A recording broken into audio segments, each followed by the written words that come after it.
Bonjour à toutes et à tous. Aujourd'hui, on s'attaque à un vrai casse-tête. Une des plus grandes énigmes de la médecine du quotidien, la douleur à l'épaule.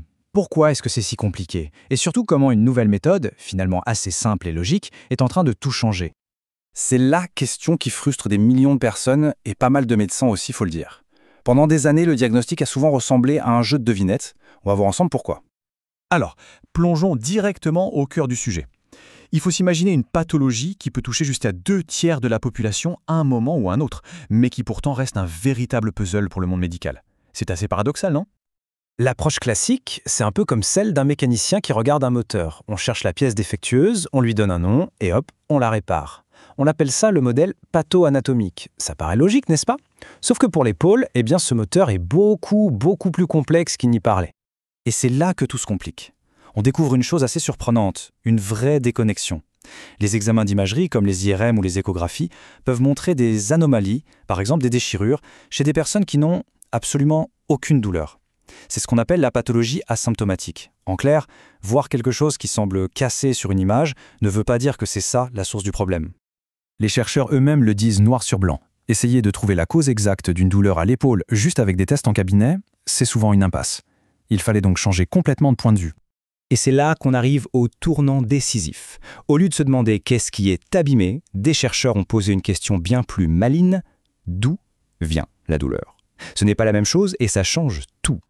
L'enquête s'est donc concentrée sur une scène de crime très précise, l'espace sous-acromial.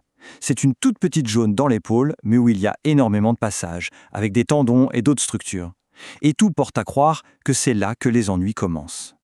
Bon, pour confirmer leur suspect principal, les chercheurs avaient besoin d'une preuve irréfutable, un test infaillible, une sorte de sérum de vérité diagnostique, pour être absolument certain de la provenance de la douleur. Et l'idée, elle est aussi simple que brillante. On injecte un anesthésique local, guidé très précisément par échographie, directement sur la scène du crime. Si la douleur disparaît, même juste pour un petit moment, eh bien, on a trouvé le coupable. Et voilà, le chiffre clé, le critère décisif. Si la douleur diminuait d'au moins 80% après cette injection, le diagnostic était confirmé. C'était la preuve quasi certaine que le problème venait bien de cet espace sous-acromial. Maintenant que la source était identifiée avec certitude, les chercheurs ont pu enfiler leur casquette de détective. Leur nouvelle mission, trouver des indices cliniques, des signes simples, qui permettraient de prédire cette douleur sans avoir à faire une injection à chaque fois. Attention, petite précision très importante avant de révéler ces indices. Il ne s'applique qu'aux personnes qui n'ont pas de raideur importante, ce qu'on appelle une épaule gelée ou une arthrose sévère. Ce sont des cas différents. Le tout premier indice, c'est le déclencheur. Est-ce que la douleur est apparue d'un coup, après avoir poussé quelque chose, tiré ou soulevé une charge? C'est une question fondamentale. Deuxième indice, la localisation, tout simplement. Si on demandait de pointer la douleur avec un seul doigt, est-ce que ce serait principalement sur le devant de l'épaule? Et enfin, le troisième indice. Il concerne ce qui ne fait pas mal.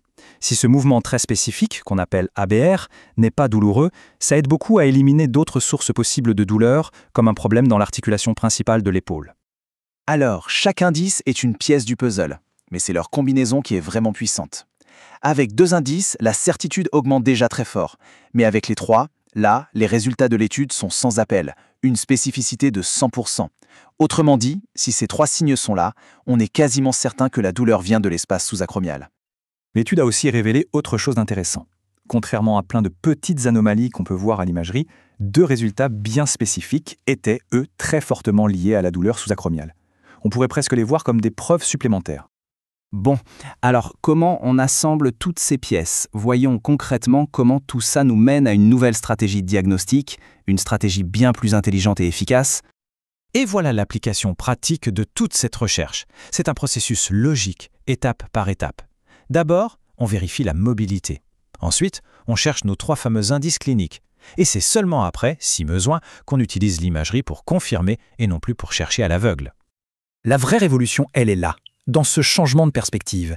Identifier la source avant de chercher la cause. Cette approche, la source d'abord, c'est une voie bien plus sûre vers un bon diagnostic qu'une simple analyse d'image. Et tout ça, ça nous amène à une dernière question. Une question vraiment passionnante. Et si cette méthode, qui marche si bien pour l'épaule, pouvait aussi révolutionner le diagnostic d'autres douleurs complexes, comme celle du dos ou de la hanche? La piste est ouverte. Merci beaucoup d'avoir suivi cette analyse et à très bientôt.